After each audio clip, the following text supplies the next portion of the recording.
Hello बेटा, थोड़ा सा टेक्निकल प्रॉब्लम आ गया था। चलो कंटिन्यू रखते हैं इसको। Factor affecting evaporation. तो अभी तक हमने दो पॉइंट्स के बारे में डिस्कस कर लिया। पहला कौन सा? Nature of liquid.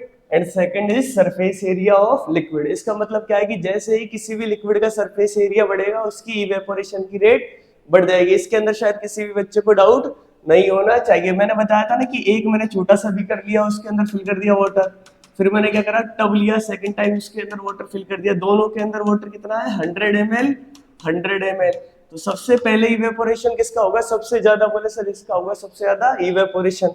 अगर मैंने कहा ये 90 ml बचेगा तो ये बचेगा सर 95 ml। ऐसा क्यों बोला? क्योंकि इसका सरफेस एरिया ज्यादा है तो इसकी इवेपोरेशन की रेट क्या होगी? ज्यादा। इसका मतलब सरफेस एरिया बढ़ने से क्या होगा? इवेपोरेशन बढ़ेगा। या सुनो, फिर नेक्स्ट बात करते हैं टेम्परेचर की। किसकी बेटा? टेम्परेचर की। अब मुझे बताओ, कोई भी लिक्विड है मेरे पास, अगर मैं उसका ज्यादा टेम्परेचर इंक्रीज करूंगा तो उसकी इवेपोरेशन की रेट बढ़ेगी नहीं बढ़ेगी? बोले सर बढ़ेगी। इसका मतलब क्या हुआ? अगर मैं इंक्रीज करता हूं क्या टेम्परेचर, देन क्या इंक्रीज होगी? Rate of evaporation. क्या इंक्रीज होगी बेटा? Rate of evaporation. क्लियर है सभी को कि इसके अंदर डाउट है? जैसे अभी बात करते हैं हम, जैसे अभी कोजी कोजी सा मौसम रहता है ना बारिश के टाइम, रेनी मौसम, उसके अंदर मैं कपड़े सुखा रहा हूँ। एक मैं कपड़े सुखा रहा हूँ गर्मी वाले सीजन में, तो मुझे बताओ सबसे जल्दी कपड़े कहाँ ड्राई होंगे? बोले सर गर्मी के मौसम में होंगे। ऐसा क्यों होगा? क्योंकि वहां पर उसके इसके अंदर टेम्परेचर क्या होगा? ज्यादा। तो जैसे टेम्परेचर बढ़ेगा रेट ऑफ इवेपोरेशन बढ़ेगी। तो इसके अंदर डाउट है किसी को? बोले सर ये आ गया समझ में। नेक्स्ट देखो, ह्यूमिडिटी इन द एयर। अब देखो ह्यूमिडिटी की बात करते हैं, उसको बोलते हैं हिंदी में आर्द्रता। क्या? आर्द्रता। इसका मतलब समझो क्या है। जैसे बारिश का मौसम होता है तो उसके अंदर एटमॉस्फेयर के अंदर वाटर के पार्टिकल होते ही नहीं होते? बोले सर बहुत सारे वाटर के पार्टिकल होते हैं, एकदम ऐसा दम सा उड़ जाता है हमारा। इसका मतलब क्या है? उस केस के अंदर क्या होगा? अगर कहीं भी ह्यूमिडिटी क्या होती है बेटा? बढ़ती है। क्या हो रहा है? अगर ह्यूमिडिटी हमारी बढ़ेगी तो उस केस के अंदर क्या होगा? रेट ऑफ इवेपोरेशन होगी बेटा डिक्रीज। क्या होगा? रेट ऑफ इवेपोरेशन डिक्रीज होगा। जैसे बात करते हैं रेनी सीजन की, तो रेनी सीजन में देखो कपड़े जल्दी सूखेंगे या समर में सूखेंगे? बोले सर समर में सूखेंगे, रेनी में नहीं सूखेंगे। ऐसा क्यों बोला? क्योंकि हमने रेनी सीजन के अंदर एटमॉस्फेयर में क्या रहेगा? हमेशा वाटर। तो क्या रेट ऑफ इवेपोरेशन को इफेक्ट करेगा नहीं करेगा? बोले सर करेगा। इसका मतलब जैसे जैसे ह्यूमिडिटी बढ़ेगी रेट ऑफ इवेपोरेशन क्या होगा बेटा? कम होगा। नेक्स्ट चलते हैं किसके पास? Wind speed. किसके पास? हवा की स्पीड के पास। जैसे देखो दो तरीके के मेरे पास क्या एनवायरमेंट है। एक दिन तो मैंने कपड़े सुखाए, उस दिन मेरा एनवायरमेंट था कैसा? एकदम शांत, बिल्कुल हवा नहीं चल रही थी। उस दिन मुझे कपड़े सुखाने में लगे 5 घंटे। कितना टाइम लगा? 5 घंटे। सेकंड डे मैंने कपड़े सुखाए तो उस दिन बहुत तेज हवा चल रही। तो उस केस के अंदर क्या होगा? जैसे जैसे क्या बढ़ेगी बेटा? Wind speed. क्या बढ़ेगी? जैसे जैसे विंड स्पीड, वैसे वैसे क्या होगा? रेट ऑफ इवेपोरेशन क्या होगी बेटा? इंक्रीज। इतनी बात आई नहीं आई समझ में? क्लियर है सभी को? ये तो बेटा जनरलाइज चीजें, इनके बारे में हम सब जानते हैं। किसी को डाउट है? बोले कोई डाउट नहीं है तो देख लो एक बार फिर से। नेचर ऑफ लिक्विड किसके ऊपर डिपेंड करेगा? लिक्विड के नेचर के ऊपर। फिर डिपेंड करेगा सरफेस एरिया के ऊपर। फिर डिपेंड करेगा temperature, then humidity, then wind speed. चलो फर्दर आगे बढ़ते हैं इसके बाद हम, ठीक है। अब देखो इवेपोरेशन कॉज कूलिंग। क्या कह रहा है कि इवेपोरेशन की वजह से क्या होगा? कूलिंग होगी। अब देखो मैंने आपको पहले भी बताया था कि जैसे कोई पर्सन है, अब वो पसीने में भीगा हुआ है, यस और नो, तो वो चला गया किसी जहां ऐसी जगह जहां पर क्या है? हवा है, फैन चल रहा है। तो उस केस के अंदर क्या होगा कि उसकी बॉडी के सरफेस जितने भी पार्टिकल होंगे वाटर के, क्या बोला? उसकी बॉडी की सरफेस पे जितने भी वाटर के पार्टिकल होंगे वो क्या करेंगे? इवेपोरेट करेंगे नहीं करेंगे? अब मैंने आपको क्या बताया कि जब वो वाटर के पार्टिकल इवेपोरेट करेंगे तो किस स्टेट के अंदर होंगे? बोला सर गैसेस स्टेट के अंदर होंगे। अरे यस और नो, पहले पार्टिकल किस स्टेट के अंदर थे बॉडी की सरफेस पे? बोले बॉडी की सरफेस पे सर लिक्विड स्टेट के अंदर थे। तो वाटर के पार्टिकल गए लिक्विड स्टेट से गैसेस स्टेट में। तो इस केस के अंदर क्या होगा? क्या गैसेस स्टेट के पार्टिकल के पास ज्यादा एनर्जी होगी नहीं होगी? बोले सर इसका मतलब क्या है कि बॉडी की सरफेस से वो एनर्जी लेके उड़ जाएंगे। तो मुझे बताओ बॉडी की सरफेस की एनर्जी कैसी होगी? बोले सर कम हो जाएगी। इसका मतलब क्या होगा? वहां का टेम्परेचर क्या हो जाएगा? डिक्रीज। तो उस केस के अंदर क्या होगा? इवेपोरेशन की वजह से क्या जनरेट होगी बेटा? कूलिंग। आई नहीं बात समझ में? देखो during the evaporation cooling is always cost. ये कह रहा है कि जब जब इवेपोरेशन होगा तो उसकी वजह से क्या होगी? कूलिंग। देखो जैसे मैं क्या कह रहा हूँ, मेरे पास कोई कंटेनर है, यस और नो, उसको मैंने ठंडी जगह में रख दिया, हवा वाली जगह में। तो जैसे जैसे इवेपोरेशन होगा तो उसका पानी ठंडा होता जाता नहीं जाता? जैसे घड़े का एग्जांपल मटका देखा है ना आपने, उसका पानी क्यों ठंडा होता है? क्योंकि उसकी बाहर की जितनी भी सरफेस है ये वाली, यस और नो, इसके अंदर छोटे छोटे क्या होते हैं बेटा? पोर्स। क्या होते हैं?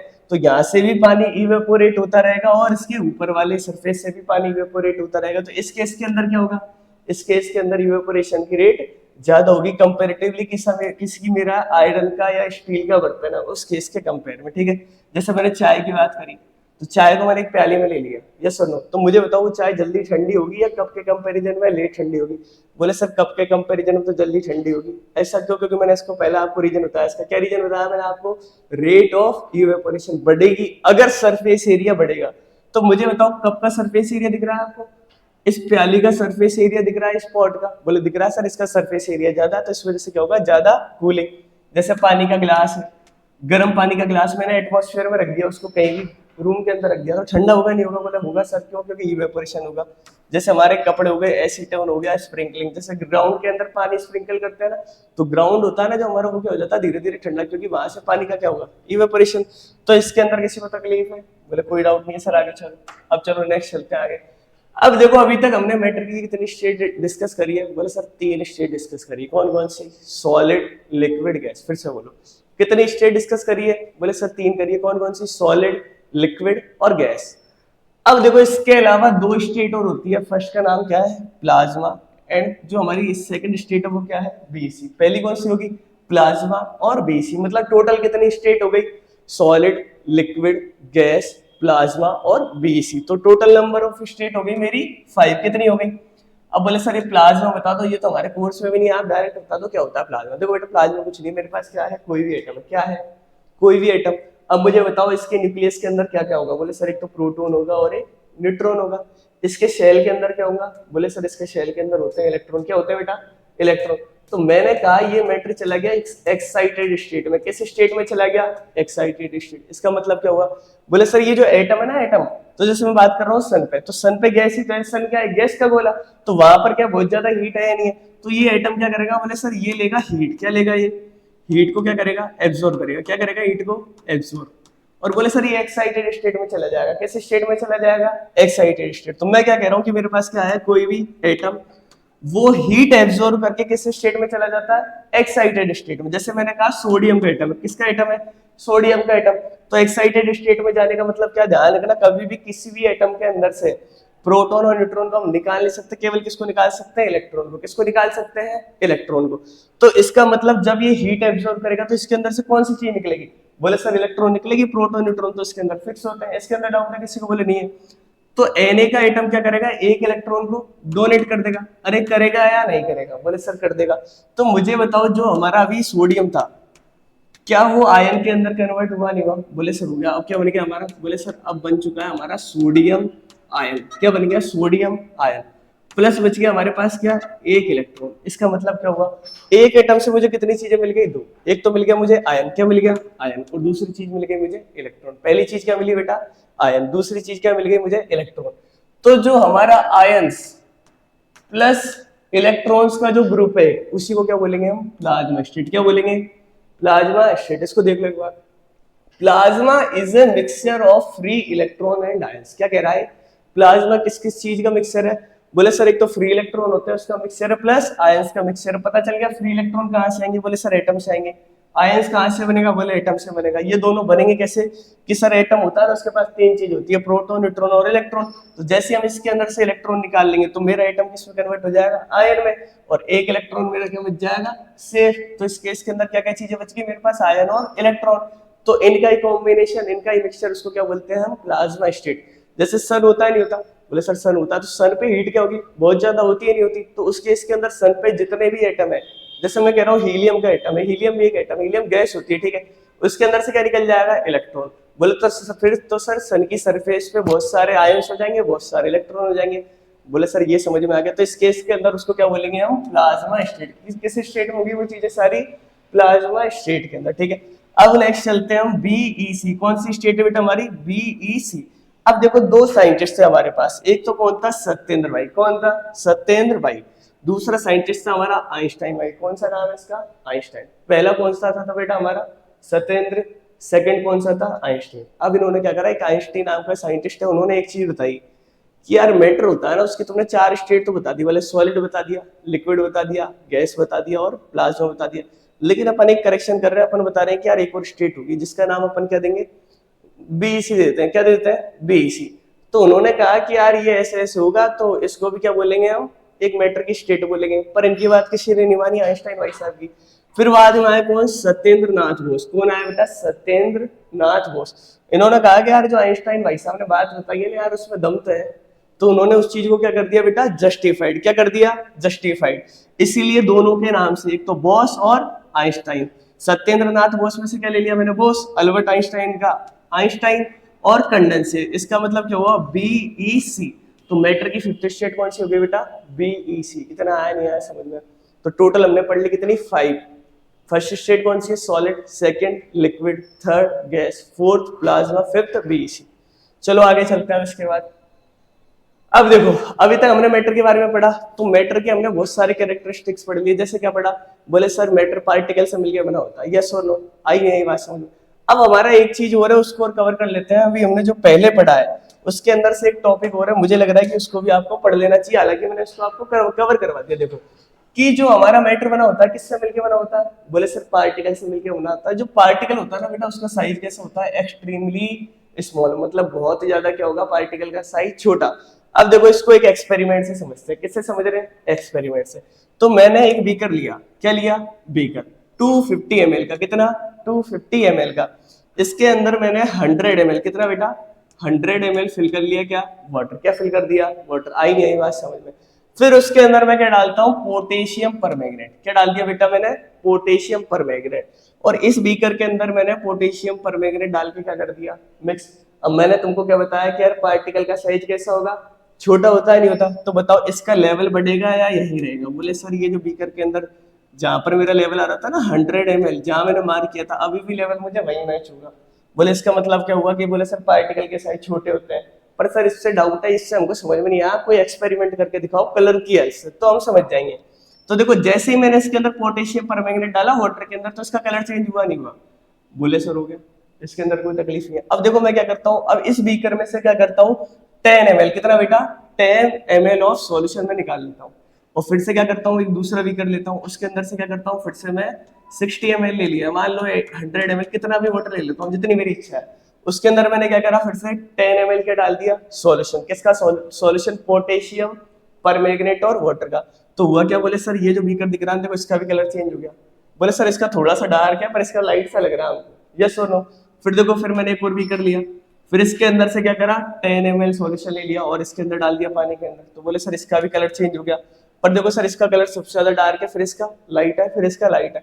फिर मैं ऐसे करता गया, तो मैंने 8-10 बार ऐसे अलग अलग बीकर ले लिया और उसके अंदर इनके सॉल्यूशन फर्दर कैरी फॉरवर्ड करते हुए कितना कितना 10-10 ml, कितना कितना बेटा 10-10 ml। बोले सर मैं करते करते ही थक गया, ऐसे बीकर लेते लेकिन इसका कलर नहीं गया। इससे क्या समझ में आई कि जब शुरुआती केस के अंदर हमने क्या डाला था, पोटेशियम परमैंगनेट। क्या डाला था बेटा, पोटेशियम परमैंगनेट। तो अगर सोचो पोटेशियम परमैंगनेट के पार्टिकल बड़े होते, तो जब मैं इनको बार बार डालता तो वो खत्म हो जाते नहीं होते। बोले सर इसी बीकर के अंदर रह जाते, इसके अंदर जाते ही नहीं। तो इसके पार्टिकल का साइज क्या था बेटा, बहुत बहुत ज्यादा छोटा। तो जब हम लास्ट बीकर पे चले, मान लो 10th बीकर पे, इस बीकर पे ऐसा मैंने एक बार दो बार ऐसे मैंने 10 बार कर लिया। तो जो 10th नंबर का बीकर है ना, बोले सर उसके अंदर भी कलर है। और कलर आया है किसकी वजह से, पोटेशियम परमैंगनेट की वजह से। इसका मतलब क्या हुआ, सर ये जो पोटेशियम परमैंगनेट के पार्टिकल है इनको अलग करना बहुत ही ज्यादा मुश्किल है। तो इसका मतलब मुश्किल क्यों, बोले सर इनका साइज छोटा छोटा होता, पकड़ ही नहीं पाते हम। तो इसका मतलब क्या प्रूव हुआ बेटा, the constituent particle of matter, मतलब जो मैटर है जो बना होगा कॉन्स्टिट्यूएंट पार्टिकल, या फिर पार्टिकल बोल दो, उसमें कोई तकलीफ नहीं है। तो बोले सर जो मैटर के पार्टिकल होते हैं ना बहुत छोटे होते हैं। इससे एक चीज प्रूव हो गई, आया नहीं आया समझ में। तो फर्स्ट एक्सपेरिमेंट किसका करा हमने, शुगर का। शुगर को किसके अंदर डाला, पानी के अंदर, तो कंप्लीटली डिसॉल्व हो गई। तो इससे क्या बोला कि यार जो शुगर के पार्टिकल होते हैं वो बहुत छोटे होते हैं और उसमें डिसॉल्व हो जाते हैं। बोला नहीं बोला। उसके बाद हमने क्या बोल दिया, बोले सर मेरे को थोड़ा इससे कम समझ में आया, आप तो बताओ कि छोटे छोटे होते हैं ना, तो कलर दिखा के बताओ हमें तो शुगर पानी के अंदर मिक्स होकर दिख ही नहीं रही, हम कैसे मान लें। तो हमने इसके अंदर क्या डाल दिया, पोटेशियम परमैंगनेट। उसके इसके अंदर क्या हुआ, बोले सर 10-10 बार करके देख लिया, 100 बार कर दिया मैंने तो ऐसे। बोले जब भी सर इसका कलर निकला, इसका मतलब अभी भी किसके पार्टिकल है इसके अंदर, पोटेशियम परमैंगनेट के। बोले सर 100 ml में से 10 ml ले रहे थे, अब तो जाना चाहिए था ना कलर, लेकिन गया ही नहीं। इसका मतलब क्या है, इनका साइज क्या है बेटा, वेरी वेरी स्मॉल। क्लियर है सभी को, डाउट है इसके अंदर। इसका कंक्लूजन क्या निकला कि constituent particle size are very very small. जैसे देखो डिटोल होता, तो तुम क्या करो, आज घर करो एक एक्सपेरिमेंट करो, एक बाल्टी लो, बकेट ली, उसके अंदर डिटोल डाल दो 5 ml, कितना 5 ml। अब उस बाल्टी के अंदर से 1 मग पानी निकाल लो, फिर से एक दूसरी बकेट लो, उसके अंदर पानी भर दो फ्रेश, फिर से उसके अंदर क्या करो, जो 1 मग वाटर निकाला डिटोल वाले पानी का, उसको उसके अंदर डाल दो दूसरी बकेट के अंदर। बोले सर अभी भी दूसरी के अंदर स्मेल आने लग जाएगी। फिर थर्ड के साथ करो, फोर्थ के साथ, 10th के साथ, 100, तुम करते ही जाओ ऐसा। लेकिन बोले sir at the end smell की क्या होगी, कंसंट्रेशन कम होती जाएगी, जो सुगंध है ना वो धीरे धीरे कम हो जाएगी, पर सर आएगी तो सही थोड़ी बहुत। इससे क्या चीज समझ में आई कि बोले सर जो डिटोल डाला ना उसके पार्टिकल बहुत ज्यादा छोटे हैं, वो घुल गए, तो हम 1 मग्गा निकालते हैं तो उसके अंदर भी आ जाते हैं, फिर दूसरी बाल्टी के अंदर से फिर 1 मग्गा निकालो, बोले सर उसके अंदर भी आ जाते हैं। इतने छोटे हैं सर वो बार बार आ जाते हैं, उनको अलग ही नहीं कर सकते हम। आई नहीं आई बात समझ में? तो इससे बेटा ये एक्सपेरिमेंट मेरा क्या हो गया, प्रूव। चलो अब नेक्स्ट चलते हैं। अब देखो एक चीज और रह गई मेरी कि particle of matter are continuously moving. अब देखो कुछ नहीं है बेटा, लास्ट चीज मैं कहता हूँ अगरबत्ती जलाते हो मंदिर में जलाते हैं, यार बोले सर मैं नहीं जलाता, मम्मी जलाती है, अपने नहीं है कोई अगरबत्ती से मतलब मम्मी है, मम्मी कर लेती है सारा काम। पर देखो मम्मी नहीं करेगी आज ये काम, कौन करेगा, हम। तो आज तुम क्या करना, जैसे घर पे अगरबत्ती होती है तो अगरबत्ती जलाओ, पूजा करो बढ़िया। आज तो होगा क्या, जैसे अगरबत्ती को तुमने भगवान की रैक होती है ना वहां लगा दिया, भगवान का मंदिर होता है ना वहां क्या लगा दी, अगरबत्ती। तो बोले सर होता क्या, थोड़ी देर में अगरबत्ती की जो स्मेल है ना वो पूरे रूम के अंदर, पूरे मकान के अंदर फैल जाती है। इसका मतलब क्या हुआ, अब मुझे बताओ ये जो क्या है अगरबत्ती, क्या है बेटा अगरबत्ती, ये क्या छोटे छोटे पार्टिकल से मिलके बनी है या नहीं। बोले सर छोटे छोटे पार्टिकल से मिलके बनी है, लेकिन आप ना ऐसा मत करो यार हमारे साथ गद्दारी। फिर से बताओ आप। तो देखो बेटा अगरबत्ती क्या इस स्पेस के अंदर, क्या इस यूनिवर्स के अंदर कोई स्पेस ऑक्यूपाई करेगी नहीं करेगी, बोले सर करती है, कोई दिक्कत नहीं है। अगरबत्ती का मास है नहीं है, बोले सर है, इसका मतलब मैटर है नहीं है, बोले सर समझ में आ गया मैटर है। और मैटर किससे मिलके बना रहेगा, बोले सर पार्टिकल से मिलके बना रहेगा। अरे यस और नो। तो अब किसके बारे में बात करते हैं कि जो पार्टिकल होते हैं ना कंटिन्यूअसली मूव करेंगे। अब मुझे बताओ मैंने अगरबत्ती जलाई तो ये जो धुआं जा रही है इसके अंदर पार्टिकल जा रहे नहीं जा रहे, अरे ऐसा सुनो, बोले सर ये बहुत सारे डस्ट के पार्टिकल उड़ जाते हैं, जैसे अभी हम रोड पे गाड़ी चलाते हैं ना, ऐसे कैसे अगरबत्ती में होता है, जैसे अगरबत्ती जलाए ना बहुत सारी धुआं उठेगी। अरे ये सुनो, जो कार्बन वगैरह से बना होता है ना अगरबत्ती, तो बोले सर इसके पार्टिकल पूरे रूम के अंदर उड़ जाएंगे। आई नहीं आई बात समझ में? इससे क्या चीज प्रूव हुई कि जो पार्टिकल होते हैं ना बेटा किसके, मैटर के, किसके पार्टिकल, मैटर के पार्टिकल कंटिन्यूअसली मूव करते रहते, चलते रहते हैं। आप देखो बोले सर सॉलिड के पार्टिकल तो चलते ही नहीं है, बेटा सॉलिड के पार्टिकल के अंदर क्या होगा, वो टाइटली पैक्ड है, एक दूसरे से जुड़े हुए, इसलिए हमको क्या लगता है कि वो चल नहीं रहे। जैसे देखो अब मैं क्या करता हूँ, एक सॉलिड लिया मैंने, एक आयरन का ब्लॉक ले लिया, उसके ऊपर धम से चोट मार दिया थोड़े से, तो बोले सर उसके अंदर कंपन आ जाता है, क्यों, उसके जो पार्टिकल होते हैं ना एकदम वाइब्रेट करने लग जाते हैं। आई नहीं आई बात समझ? बोले सर लिक्विड है उसको मैंने बीच में हाथ से काट दिया, बोले सर वो तो अलग अलग होकर दूर चला गया। आई नहीं आई बात समझ? और बोले सर गैस है, गैस को तो मैं कहीं भी छोड़ दूं ऑटोमेटिक उड़ने लग जाती है। इसका मतलब क्या समझ में हुई कि सर पार्टिकल मूवमेंट तो करते हैं। आई नहीं आई बात समझ में? सॉलिड के कम करते हैं, लिक्विड के ज्यादा करते हैं, और गैस के तो बहुत ही ज्यादा करते हैं। सॉलिड के लिए हम नेगलेक्ट में मान लेते हैं। आई नहीं आई बात समझ? जैसे देखो मैंने पानी लिया, फिर से वो पानी को गर्म कर दो अगर, तो बोले सर उसके पार्टिकल भी इवेपोरेट हो गए, वहां ना मूव करने लग जाएंगे। इससे क्या बात प्रूव हुई कि particle of matter are continuously moving. आई नहीं आई बात समझ में? क्लियर है सभी को? चलो नेक्स्ट चलते हैं आगे। ठीक है बेटा देखो शुरुआती केस के अंदर क्या होगा ना, हम अगर कोई भी चैप्टर फर्दर स्टार्ट करेंगे हमारी इस जर्नी के बीच में, तो हमारा जो फर्स्ट लेक्चर और सेकंड लेक्चर होगा वो होगा बिल्कुल स्लो। और ऐसा हम क्यों करेंगे, ऐसा इसलिए करेंगे कि जितनी भी बेसिक चीजें, छोटी से छोटी चीजें, पहले हम उन सभी के बारे में समझेंगे। जैसे हमने मैटर को 20 मिनट तक समझा कि मैटर क्या है, मैटर क्या है, बोले सर पक गए, लेकिन बेटा वो पकना नहीं है। एक बार जब हमारी जड़ें मजबूत हो जाएगी ना, उसके बाद चैप्टर को हमको समझने में बिल्कुल दिक्कत नहीं होगी, अपन खटाक से पढ़ देंगे पूरा। तो देखो रिवीजन कर लेते हैं एक बार मैटर के पार्टिकल के बारे में। ठीक है देखो एक बार सारे गौर से देखना, हल्ला गुल्ला नहीं करे कोई भी, हिलो मत बिल्कुल जगह से।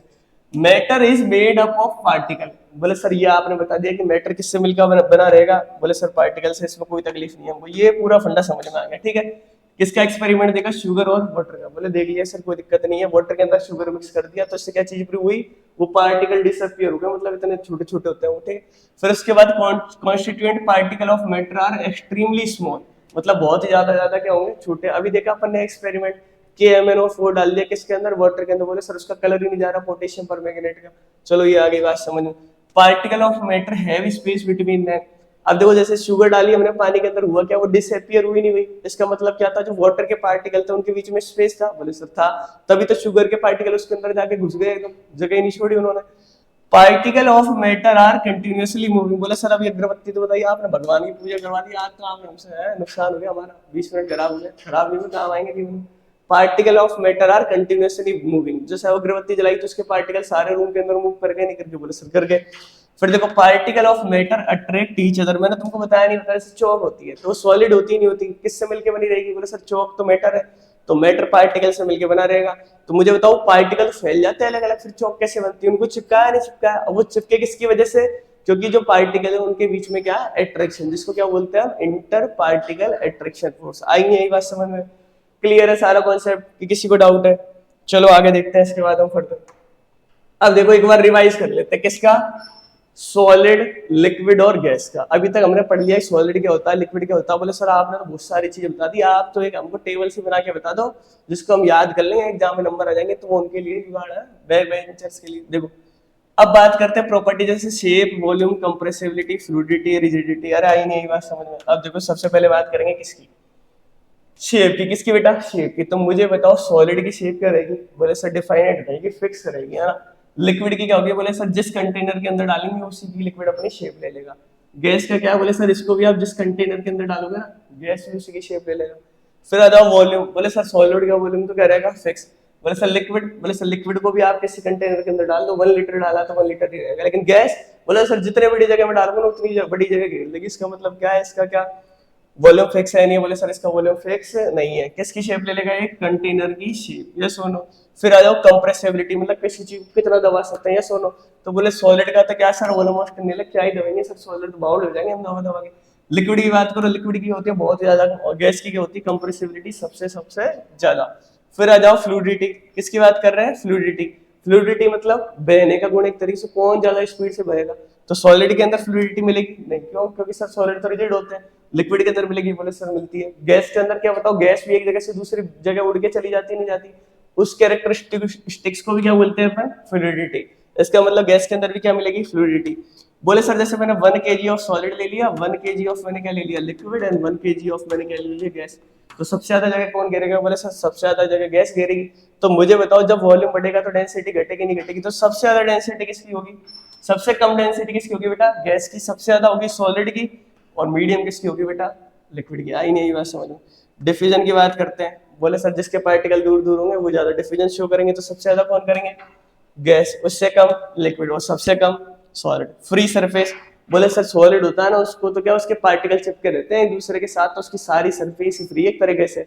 लेकिन लिक्विड को तो जब किसी कंटेनर के अंदर भरेंगे ना, तो ऊपर की सरफेस ही फ्री रहती है, बाकी तीनों साइड से पैक रखेंगे, छेद कर दे भेजा। आई नहीं बात समझ? और गैस के अंदर देखो सर, बोले गैस के अंदर तो चारों सरफेस पैक करनी रहती है, कहीं भी छेद कर दिया, एक सरफेस खोल दी तो गैस तो निकल के चली जाएगी। इसका मतलब क्या है? गैस के अंदर नो फ्री सरफेस, लिक्विड के अंदर only 1 free surface, and solid के अंदर देखा जाए तो all surfaces are free. Yes और नो? चलो नेक्स्ट चलते हैं, है ना। तो बेटा अभी इस चैप्टर का हमारा क्या हो चुका है? समापन। नेक्स्ट कुछ नहीं बचा। इस चैप्टर को क्या करो, जैसे किसी को डाउट आ रहा है कहीं भी, तो थोड़ा सा पीछे जाओ, वीडियो को देखो। और सबसे इंपॉर्टेंट चीज क्या है कि साइंस के अंदर ऐसा नहीं है कि आपने किसी चैप्टर को पढ़ लिया, रट लिया। आप मेरे को एक बात बताओ, आपने पढ़ लिया और रट लिया, उससे होगा क्या? आपको बनना डॉक्टर है, इंजीनियर, उनके लिए क्या आपको पता है क्या कि आपको लगता है ऐसा कि कोई डॉक्टर होगा जिसको डाउट आता होगा कि यार कोई मरीज आया, बोले सर डाउट आ गया डॉक्टर को, तो कि पता नहीं इसकी जुकाम है, खांसी है, कौन सी दवाई ले? बेटा ये सारे जितने भी प्रोफेशन है, ऐसे प्रोफेशन है जो क्या मांगते हैं? मेहनत। क्या मांगते हैं? मेहनत। तो ऐसे प्रोफेशन में एंटर करने के लिए माइंडसेट हमारा क्या होना चाहिए? मेहनत वाला। कैसा माइंडसेट होना चाहिए? मेहनत। तो हम क्या करेंगे, जितनी भी हमारी लोअर क्लास है, जैसे 6th हो, 7th हो, 8th हो, 9th हो, 10th, तुमने सुना होगा ना कि यार यूपीएससी के अंदर क्या आता है? बोले सर यूपीएससी के अंदर तो हमने एक बात सुनी, बोले एनसीईआरटी आती है। तो एक बात ध्यान रखना, एनसीईआरटी हलवा नहीं है, खा लोगे तुम कभी भी उठा के। एनसीईआरटी के अंदर क्या है बेटा? एक लाइन एक पेज पे लिख रखी है, और उसकी जो सेकंड लाइन है ना, वो 4th पेज पे लिख रखी है, और उसकी जो थर्ड कनेक्टिंग लाइन है वो किताब के आखिरी में लिख रखी है। तो इनको कनेक्ट करना क्या है बेटा? मुश्किल। तो इस वीडियो के अंदर मैंने क्या कर रखा है, जितनी भी सारी चीजें उन दूसरों को, एक दूसरे को कनेक्ट कर रखा है, रियल लाइफ एग्जाम्पल बता रखे हैं, ताकि वो आपके दिमाग में चीजें क्या हो जाए? Permanently set. तो आपको एक काम करना है, आज से अगर आप साइंस के अंदर कोई भी चीज पढ़ते हो तो उसका रियल लाइफ एग्जाम्पल आपको जरूर देखना, अदरवाइज क्या होगा, वो चीजें आपके कभी भी एडेप्ट आप नहीं कर पाओगे। आप उनको याद कर लोगे। 6 की चीज अब मैं जैसे पूछता हूँ, वेनेशन होता है ना, वेनेशन पढ़ाना, बताओ कितने टाइप का वेनेशन होता है? बोले सर पता ही नहीं वेनेशन क्या होता है। तो देखो मैं बताता हूँ सिंपल तरीके से। ऐसे लीफ है, यस और नो, इसके अंदर ऐसे धारी धारी सी स्टॉक्स होते नहीं होते? अरे ऐसे लाइन होती नहीं होती? इनको क्या बोलते हैं अपन? वेन। क्या बोलते हैं? वेन। और ये जो वेन्स का अरेंजमेंट होता है ना लीफ के अंदर ही, उसको बोलते हैं अपन वेनेशन। क्या बोलेंगे उसको अपन? वेनेशन। देखो ये जैसे लीफ है मेरी, एक्स्ट्रा ज्ञान ले लो थोड़ा सा आज, है ना। अब क्लास तो खत्म होने वाली है ही हमारी, तो एक बार के लिए देख लो सारे बच्चे, ठीक है। कोई बकवास ही नहीं करेगा 2 मिनट के लिए, ठीक है। एक सेकंड रुक जाओ बेटा ना, देखो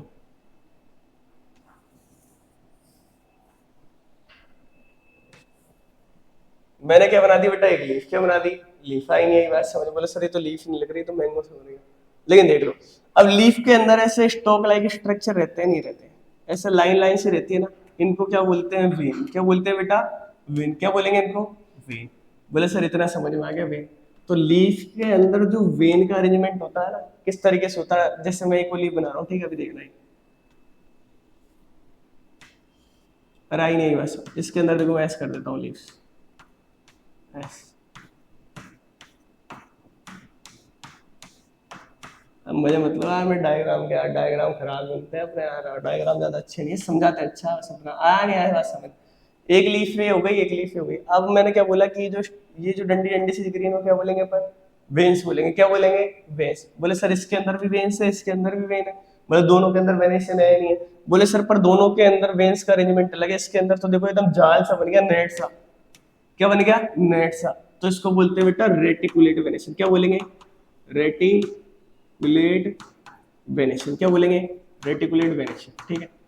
अब मुझे बताओ इसके अंदर वेन से एक दूसरे के पैरेलल है नहीं है। बोले सर पैरेलल दिख रही है, तो इसको क्या बोलेंगे अपन, पैरेलल वेनेशन। क्या बोलेंगे, पैरेलल वेनेशन। तो मुझे बताओ ये बात आपके समझ में आई नहीं आई। वेनेशन क्या होगा कि किसी लीफ के अंदर वेन्स का जो अरेंजमेंट होगा उसको क्या बोलेंगे, वेनेशन। अगर एक दूसरे के पैरेलल होगा तो बोलेंगे पैरेलल वेनेशन। और किसी के अंदर अगर जाल बन जाएगा, नेट बन जाएगा, तो उसको क्या बोलेंगे, रेटिकुलेट वेनेशन। तो अब आप बताओ रोड पे से कोई भी लीफ उठा लो, पड़ी मिलेगी कहीं भी पेड़ वेड़ में, आप देख के बता दो कि रेटिकुलेट वेरिएशन हो गया या पैरेलल वेरिएशन। तो लेकिन आपको क्या करना पड़ेगा, कॉन्सेप्ट को डेप्थ में समझना पड़ेगा कि उसका बेसिक क्या है, रियल लाइफ में क्या यूज है। ऐसे नहीं है किताब में पढ़ लिया कि वेरिएशन इज ये वो, उससे कुछ नहीं बना बेटा, आएंगे ये बात समझ में।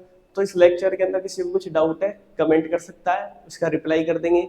किसी को और किसी टॉपिक के बारे में पढ़ना है जो 2-5-10 मिनट में उसको कवर करवा सकता है, उसके बारे में कमेंट कर देना, उसके बारे में भी अपन कवर करवा देंगे। क्लियर है, किसी को डाउट हो तो कमेंट सेक्शन में जाके कमेंट करो।